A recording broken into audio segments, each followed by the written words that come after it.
महाराष्ट्राचे मुख्यमंत्री देवाभाऊ यांच्या लाडक्या बहिणीसाठी खुशखबर आली आहे।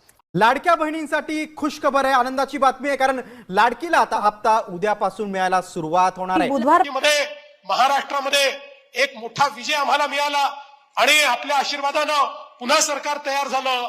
अनेक लोक म्हणायला लागले आता या भाजपवाल्यांना इतक्या जागा मिळाल्या की हे पहिलं काम करतील आणि लाडकी बहीण योजना बंद करतील। 1 वर्ष झालं योजना सुरूच आहे आणि लाडक्या बहिणींना सांगतो जोपर्यंत तुमचा देवाभाऊ मुख्यमंत्री आहे लाडकी बहीण योजना सुरूच राहील, ती कोणी बंद करू शकणार नाही।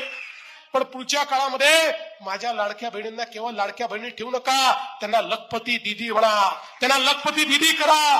कारण आता मोदीजींनी आपल्या लाडक्या बहिणींना लखपती दीदी करण्याचा कार्यक्रम दिलाय आणि मला सांगताना अभिमान आहे गेल्या 1.5 वर्षामध्ये आम्ही 50 लाख लाडक्या बहिणींना ऑलरेडी लखपती दीदी केलाय।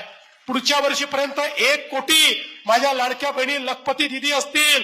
आम्हाला आमच्या सगळ्या लाडक्या बहिणींना लखपती दीदी करायचं आहे आणि म्हणून या 4 नगराध्यक्ष पदाच्या उमेदवारांवर मी जबाबदारी टाकतो। आम्ही सगळे तुमच्या पाठीशी आहोत, तुम्ही आमच्या लाडक्या बहिणींच्या पाठीशी उभ्या राहा। आणि या ठिकाणी योगेशजींनी सांगितलं उमेद मॉल तयार झाला पाहिजे, आमच्या बचत गटांकरता या ठिकाणी एक मॉल बांधण्यात आला पाहिजे। मी आजच तुम्हाला आश्वासन करतो की जरूर बचत गटांच्या वस्तूंच्या विक्री